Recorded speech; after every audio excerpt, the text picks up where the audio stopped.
करते हैं दोबारा आज। तो चलें स्टार्ट करते हैं जी, बिस्मिल्लाह रहमान रहीम। तो आज का जो हमारा नेक्स्ट टॉपिक है उसके अंदर हम लोगों ने बेसिकली फ्री रेडिकल जो है ना वो इंजरी को डिस्कस करना है।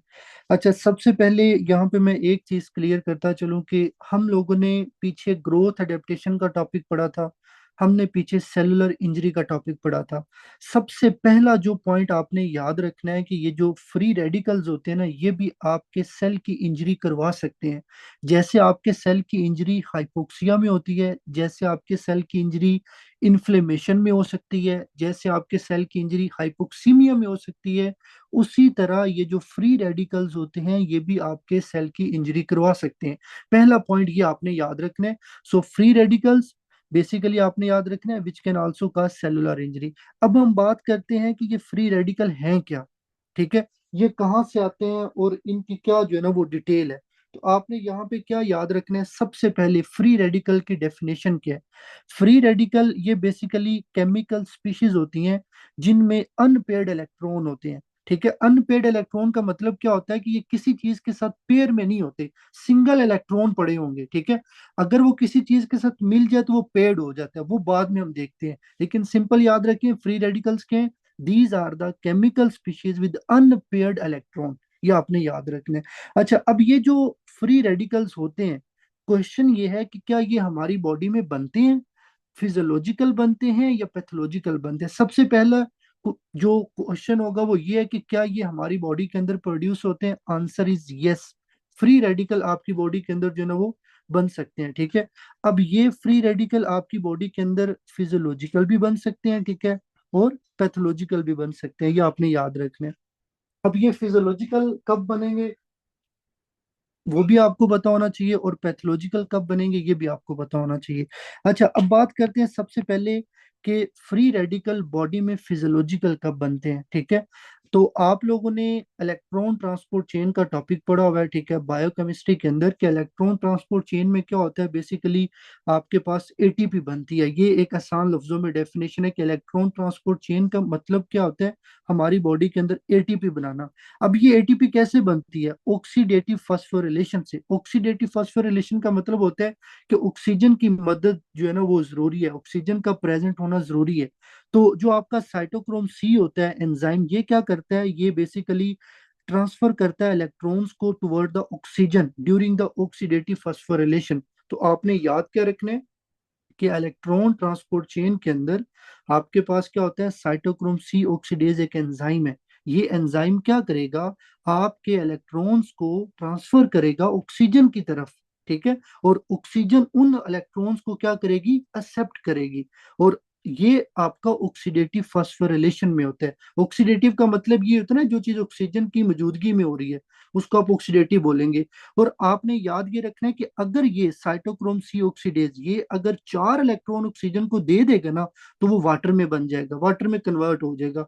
जो ऑक्सीजन है इसके अंदर नेचुरल एबिलिटी है 4 इलेक्ट्रॉन को एक्सेप्ट करने की।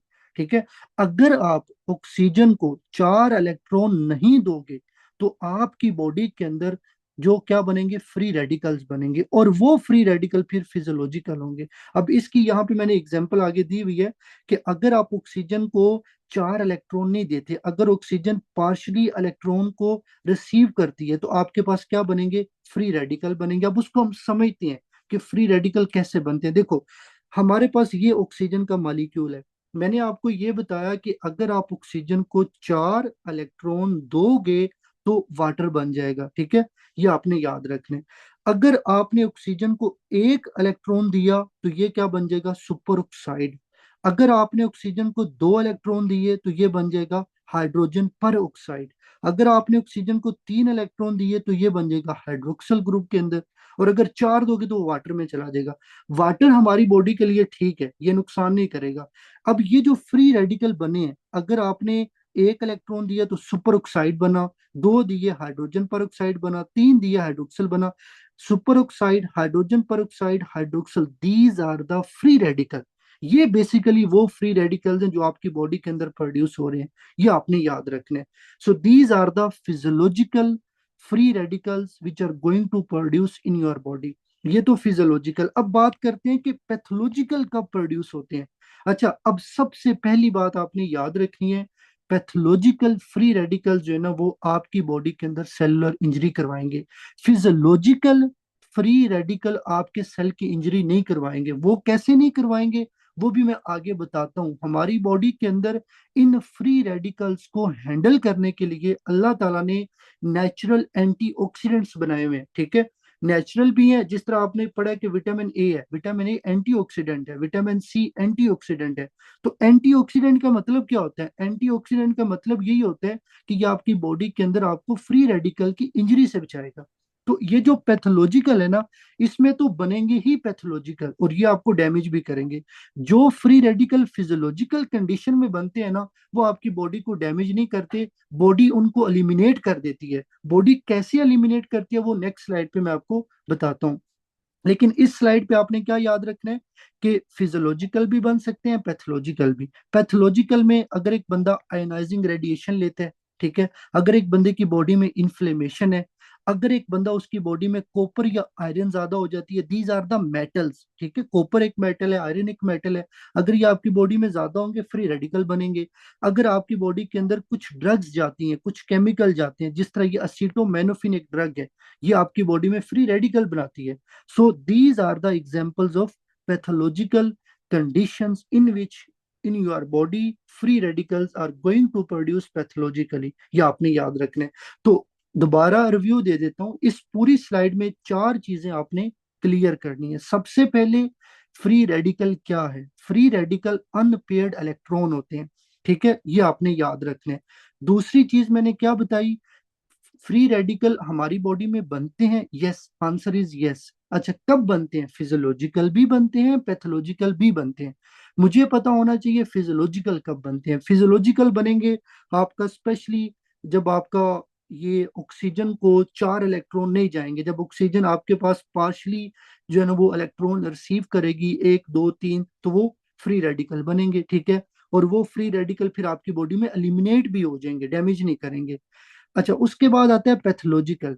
पैथोलॉजिकल में ये मैंने एग्जांपल्स बताई हैं, आयनाइजिंग रेडिएशन, इन्फ्लेमेशन, मेटल्स हैं और ड्रग्स हैं, ये आपकी बॉडी में फ्री रेडिकल बनाएंगी और पैथोलॉजिकल बनेंगे, और ये आपको डैमेज भी करेंगे। अब आप मुझे ये बताएं कि फर्स्ट स्लाइड पे जो चीज लिखी है ये क्लियर है हर बच्चे को? अभी जस्ट टू दी पॉइंट आप लोगों ने मुझे बताना है। देखो, आप लोगों ने नेक्स्ट मूव ऑन नहीं करना, जो चीज मैं पढ़ा रहा हूँ उससे रिलेटेड मुझे बताना है कि सर ये क्लियर है, ठीक है, क्योंकि अभी ये टॉपिक आपका स्टार्ट है, इसमें आगे चीजें मैं सारी डिटेल से कराता हूँ। अच्छा, ये आपका आ गया जी। अच्छा, अब बात करते हैं कि जो फ्री रेडिकल्स हैं वो हमारी बॉडी में इंजरी कैसे करते हैं। पीछे हमने पढ़ा what is free radical, free radical physiological कब बनते हैं, पैथोलॉजिकल कब बनते हैं। फिर हमने पढ़ा कि फ्री रेडिकल्स कौन कौन से हैं, जिसमें मैंने आपको बताया कि आपके पास स्पेशली हाइड्रोजन परऑक्साइड है, सुपर परऑक्साइड आता है, ठीक है, वो सारे फ्री रेडिकल्स हैं। अब ये फ्री रेडिकल्स क्या करते हैं? बेसिकली जब आपकी बॉडी में फ्री रेडिकल बन जाते हैं ना, तो ये लिपिड की परऑक्सीडेशन करते हैं, ये आपके डीएनए की ऑक्सीडेशन करेगा, ये आपकी प्रोटीन्स की ऑक्सीडेशन करेगा। जब आपके डीएनए की ऑक्सीडेशन होगी तो आपका डीएनए डैमेज होगा, जब आपकी प्रोटीन्स की ऑक्सीडेशन होगी तो आपकी प्रोटीन्स डैमेज होंगी। तो इट्स मीन ये जो फ्री रेडिकल्स होते हैं ये हमारी बॉडी के लिए अच्छे नहीं है। हमने लिपिड की परऑक्सीडेशन से बचना है, हमने डीएनए और प्रोटीन्स की ऑक्सीडेशन से बचना है, क्योंकि देखो अगर आपके सेल का डीएनए डैमेज होगा तो भाई आपको आगे जाके कैंसर बन सकता है।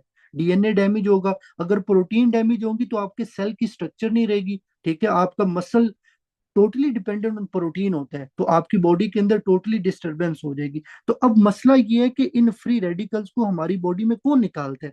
क्योंकि हमने ये पढ़ा है कि फिजियोलॉजिकल फ्री रेडिकल बनते हैं, तो अल्लाह ताला ने उनको निकालने के लिए कोई तरीका भी रखा होगा, तो उसको बोलते हैं एलिमिनेशन ऑफ फ्री रेडिकल। अब उसमें क्या आता है? उसमें एंटीऑक्सीडेंट्स आते हैं, विटामिन ए है, विटामिन ई है, आपकी बॉडी के अंदर एंजाइम्स हैं, these are the natural, god gifted कह लो आप, कि ये आपको अल्लाह ताला की तरफ से मिले हुए हैं। फिर इसी तरह आपने पीछे पढ़ा कि जो आयरन है, आयरन एक मेटल है, ठीक है, ये आपकी बॉडी के अंदर क्या करती है? फ्री रेडिकल प्रोड्यूस करती है। अब अल्लाह ताला ने इस आयरन को फ्री नहीं छोड़ा आपकी बॉडी में, आयरन को कैरी करने के लिए ये प्रोटीन है, ट्रांसफरेन, ठीक है, इसको बोलते हैं मेटल कैरियर प्रोटीन। अगर ट्रांसफेरिन आयरन को बाइंड कर लेगा ना तो आयरन फ्री नहीं होगा, और आयरन फ्री नहीं होगा तो फ्री रेडिकल नहीं बनेंगे। तो ये आपकी बॉडी के लिए एक अच्छी चीज है। अब बात करते हैं एंजाइम्स की, कि कौन कौन से एंजाइम्स हैं जो हमारी बॉडी के अंदर नेचुरल कह लो कि एज अ एंटीऑक्सीडेंट काम करते हैं, या नेचुरली हमारी बॉडी को फ्री रेडिकल से बचाते हैं। तो देखो, ये आपके पास ऑक्सीजन है। अब आप लोगों ने ध्यान से सुनना है, ठीक है। अगर मैंने ऑक्सीजन को एक मॉलिक्यूल दिया तो ये O2 माइनस बन गया, ठीक है, नेगेटिव आप कह सकते हैं, ये सुपर ऑक्साइड इसको बोलते हैं। अगर मैंने ऑक्सीजन को दो इलेक्ट्रॉन दिए तो क्या बन गया, हाइड्रोजन परऑक्साइड, जिसको H2O2 बोलते हैं।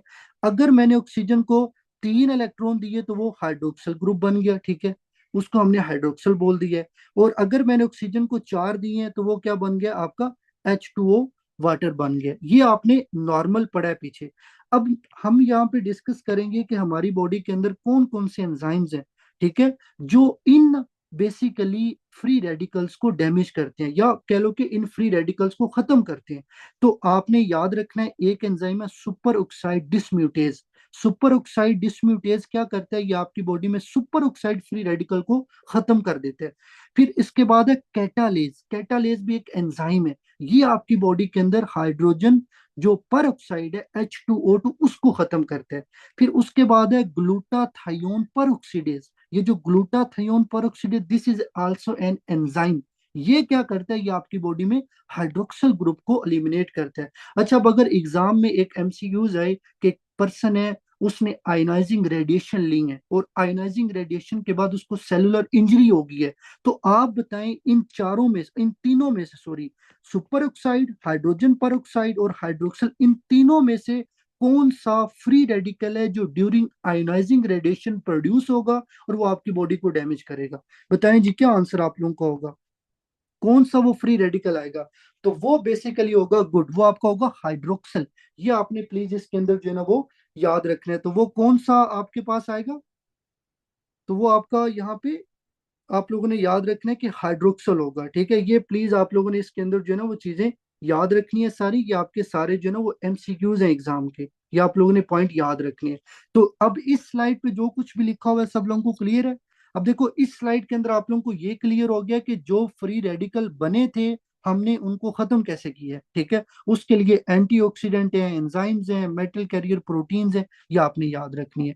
अच्छा जी, उसके बाद अब ये आपका एक, ये कह लें कि दोनों आपके एग्जाम के एमसीक्यूज हैं, ठीक है। These are both MCQs of exam, जो कि आपके एनआरई, यूएसएमएलई, हर किसी के अंदर आपसे पूछे जा सकते हैं। यहाँ पे हम बेसिकली एक फ्री रेडिकल है जिसको बोलते हैं CCl4, ठीक है। ये जो फ्री रेडिकल है ना, ये ड्राई क्लीनिंग इंडस्ट्री में जो है ना वो ज्यादा कह लो कि बनता है। और वो लोग जो ड्राई क्लीनिंग इंडस्ट्री में काम करते हैं, डेफिनेटली उनका एक्सपोजर भी ज्यादा होता होगा। तो CCl4 के, this is the free radical which is producing in which is going to produce in dry cleaning industry. अब आपने याद क्या रखना है कि जो लोग वहां पे काम करते हैं, जब ये फ्री रेडिकल उनकी बॉडी में जाता है CCl4, ये CCl4 जाके आपके लिवर के अंदर जो साइटोक्रोम P450 एंजाइम होता है, ठीक है, साइटोक्रोम P450 ये एक एंजाइम ग्रुप है, ये आपके लिवर में होता है, ठीक है। ये P450 एंजाइम क्या करेंगे, CCl4 को कन्वर्ट कर देते हैं CCl3 के अंदर। अब ये जो CCl3 है ना, ये बेसिकली हमारे लिए टॉक्सिक होता है। हमें CCl4 से कोई प्रॉब्लम नहीं है। मसला ये है कि जब CCl4 बॉडी में आता है ना तो ये CCl3 में कन्वर्ट हो जाता है, और ये CCl3 क्या करता है, आपके लिवर के सेल्स को डैमेज करते हैं। और जब आपके लिवर के सेल्स डैमेज होते हैं तो आपके सेल्स की स्वेलिंग होगी, आपके एंडोप्लाज्मिक रेटिकुलम की स्वेलिंग होगी। अब एंडोप्लाज्मिक रेटिकुलम क्या करता है, एंडोप्लाज्मिक रेटिकुलम आपकी प्रोटीन के अंदर हेल्प करता है, ठीक है। आप लोगों ने पढ़ा है राइबोसोम या एंडोप्लाज्मिक रेटिकुलम, बेसिकली यहाँ से प्रोटीन बनना शुरू होती है, मॉडिफिकेशन वगैरह होती है। तो आपने याद रखना है कि जब आपके एंडोप्लाज्मिक रेटिकुलम का डैमेज होगा तो आपकी प्रोटीन सिंथेसिस कम हो जाएगी। अब यहाँ भी एमसीक्यूज है जो मैं आपको बता रहा था। एमसीक्यूज ये है, एग्जाम में आता है कि एक पर्सन है वो ड्राई क्लीनिंग इंडस्ट्री में काम करता है और उस बंदे को फैटी लिवर डिजीज है। आप बताएं, ये ड्राई क्लीनिंग इंडस्ट्री वाले बंदे में फैटी लिवर डिजीज कैसे हुई है, इसका लिवर फैटी कैसे बने? तो देखो, मैंने आपको बताया कि ये जो CCl3 है ये क्या करेगा, ये जाके प्रोटीन सिंथेसिस को कम करेगा। अब इसकी एक एग्जांपल आप लोगों ने पढ़ा हुआ है कि लाइपोप्रोटीन। लाइपोप्रोटीन क्या है? ये एक प्रोटीन है जो आपके लिपिड को कैरी करती है, ठीक है। अब ये जो आपका CCl3 है, जब आपकी ये लाइपोप्रोटीन की सिंथेसिस को कम करेगा तो आपके फैट की ट्रांसपोर्ट नहीं होगी। आपका फैट सारा का सारा लिवर में रहेगा, क्योंकि लिवर से फैट को निकालने के लिए आपको लाइपोप्रोटीन चाहिए, ठीक है। दीज आर द, आप कह सकते हो कि carrier proteins which are going to transfer the fat. तो अगर लाइपोप्रोटीन नहीं बनेगी, फैट की ट्रांसपोर्ट नहीं होगी, फैट लीवर में इकट्ठा हो जाएगा। जब फैट लीवर में इकट्ठा होगा तो क्या होगा? बंदे को फैटी लीवर होगा, ठीक है। इसको हेपेटिक स्टीयाटोसिस भी आप कह सकते हो, या सिंपल इसको फैटी लीवर डिजीज भी आप कह सकते हो। तो ये कंसेप्ट आपने याद रखना है कि ड्राई क्लीनिंग इंडस्ट्री के अंदर अगर किसी को फैटी लीवर डिजीज हो रही है तो उसका मैकेनिज्म ये है जो आपको पता होना चाहिए। अच्छा, उसके बाद सेकंड हमारे पास आती है रीपरफ्यूजन इंजरी। अच्छा, अब देखो, एक तो आपने ये फ्री रेडिकल पढ़ ली है। अब ये जो रीपरफ्यूजन इंजरी है ना, ये भी बेसिकली फ्री रेडिकल इंजरी करवाती है। सबसे पहले व्हाट इज रीपरफ्यूजन? सबसे पहले देखें, ये एक सेल है, मैं कहता हूँ ये मायोकार्डियम है, ये आपके हार्ट का सेल है, ठीक है। और ये एक आर्टरी है जो कि ब्लॉक है, ठीक है। जब हार्ट की तरफ जाने वाली आर्टरी ब्लॉक होगी तो मायोकार्डियम को ब्लड नहीं मिलेगा। जब ब्लड नहीं मिलेगा, डेफिनेटली ऑक्सीजन भी नहीं मिलेगी, इसका अस्कीमिया हो जाएगा, इसकी मायोकार्डियम सेल की क्या हो जाएगी? इवेंचुअली डेथ हो जाएगी, ये मर जाएंगे, ठीक है। और जब हार्ट के सेल मरेंगे तो कौन सा एंजाइम आपके ब्लड में बढ़ेगा? CKMB होता है, ट्रोपोनिन आई होता है, ठीक है। अब आप क्या करते हो? इस बंदे को फौरन से कैथ लैब के अंदर ले जाते हो और जाके इसकी आर्टरी को ठीक करने की कोशिश करते हो, ठीक है। अब जब आप इसकी आर्टरी को ठीक करने की कोशिश करोगे तो आप क्या करोगे? इस ऑब्स्ट्रक्शन को खत्म करोगे। जब आप इस ऑब्स्ट्रक्शन को खत्म करोगे तो इस सेल की तरफ फ्लो क्या हो जाएगा? आपका मेंटेन हो जाएगा, इसकी तरफ जाने वाला ब्लड फ्लो ठीक हो जाएगा। मैं दोबारा रिपीट कर देता हूँ। देखिए, हमने यहाँ पे सबसे पहले पढ़ना है रीपरफ्यूजन का कंसेप्ट। रीपरफ्यूजन क्या होता है? मैंने उसके लिए आपको बताया कि आप एक सिंपल एग्जांपल लें हार्ट की, ठीक है। हार्ट के तरफ जाने वाली जो आर्टरी है वो क्रोनरी आर्टरी है, और हार्ट के अंदर मायोसाइट्स होते हैं। ये आपका एक मायोसाइट सेल है, ठीक है। और इस सेल को ये क्रोनरी आर्टरी ब्लड दे रही है। अब क्रोनरी आर्टरी के अंदर यहाँ पे ऑब्स्ट्रक्शन है, ऑब्स्ट्रक्शन की वजह से ब्लड फ्लो नहीं होगा, ब्लड फ्लो नहीं होगा, ऑक्सीजन नहीं मिलेगी, हार्ट के सेल की डेथ हो जाएगी। जब हार्ट के सेल की डेथ होगी तो क्या होगा? आप लोगों ने पढ़ा है कि जब हार्ट के सेल डैमेज होते हैं तो वो अंदर से क्या रिलीज करेंगे? CKMB, ठीक है, और ट्रोपोनिन आई रिलीज करते हैं और इन्फ्लेमेटरी मार्कर बनते हैं। वो सारा का सारा CKMB, ट्रोपोनिन आई, इन्फ्लेमेटरी मार्कर वो आपके ब्लड में चले जाएंगे। अब आप क्या करते हो? इस बंदे को कैथ लैब के अंदर ले जाते हो, वहां पे जाके इसकी आर्टरी को ठीक करने की कोशिश करते हो। जब आप आर्टरी को ठीक करने की कोशिश करोगे तो आप क्या करोगे? आप इस ऑब्स्ट्रक्शन को खत्म करोगे। जब आप इस ऑब्स्ट्रक्शन को खत्म करोगे तो क्या होगा? ब्लड वापस इस सेल की तरफ जाने लगेगा। जब ब्लड वापस जाएगा ना, तो इस ब्लड के अंदर क्या है? इस ब्लड के अंदर डेफिनेटली ऑक्सीजन होगी, इस ब्लड के अंदर आपके इन्फ्लेमेटरी सेल्स भी होंगे, ठीक है। वो सारे के सारे फिर इस सेल की तरफ जाएंगे। तो जब आपके ये इन्फ्लेमेटरी सेल या ये ऑक्सीजन जब रिस्टोर होगी इस सेल की तरफ, तो इस सेल का क्या होगा? डैमेज होगा। क्यों डैमेज होगा? इन्फ्लेमेटरी सेल की वजह से, ऑक्सीजन की वजह से। तो इसको फिर क्या बोलेंगे? रीपरफ्यूजन इंजरी बोलेंगे। मतलब ये कि जब आपने ऑर्गन को दोबारा रीपरफ्यूज किया है, और रीपरफ्यूजन पे जो इंजरी होती है ना, उसको रीपरफ्यूजन इंजरी बोलते हैं। और ये क्यों होती है? ये बेसिकली दो चीजें याद रखें कि जब आप ब्लड को रिस्टोर करेंगे उसमें इन्फ्लेमेटरी सेल होते हैं और ऑक्सीजन के मॉलिक्यूल होते हैं। वो ऑक्सीजन और इन्फ्लेमेटरी सेल फिर क्या करते हैं? उस ऑर्गन को फर्दर डैमेज करते हैं, ठीक है। उससे फिर क्या होता है?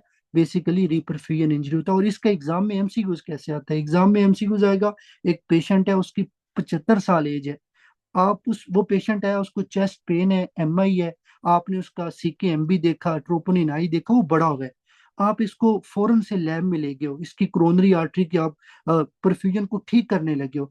आपने अपनी तरफ से सारा प्रोसीजर किया, ऑब्स्ट्रक्शन को रिमूव किया। आपने दोबारा फिर देखा उसके जो ना वो कैथ लैब, आप जो लैब मार्कर्स हैं वो स्टिल बढ़े हुए हैं, ठीक है। CKMB फिर भी बढ़ा हुआ है, ट्रोपोनिन आई फिर बढ़ा हुआ है। तो वो क्यों बढ़ा हुआ है? वो बेसिकली इंजरी की वजह से बढ़ा हुआ है।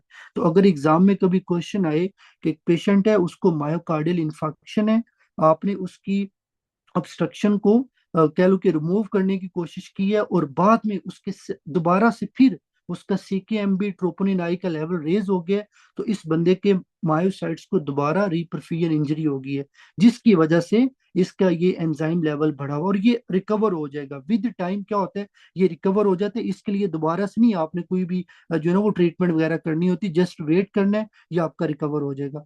ठीक है, रिकवर हो जाता है। ठीक है, इसके लिए जस्ट वेट करना है। ठीक है, ये सिम्टोमेटिक कह लो कि फाइंडिंग होती है, इसमें आपने 2-3 दिन वेट करना है, इन्फ्लेमेटरी सेल जब खत्म हो जाएंगे, ठीक है, तो ऑटोमेटिकली इन्फ्लेमेटरी सेल जाएंगे, तो फर्दर डैमेज नहीं होगा।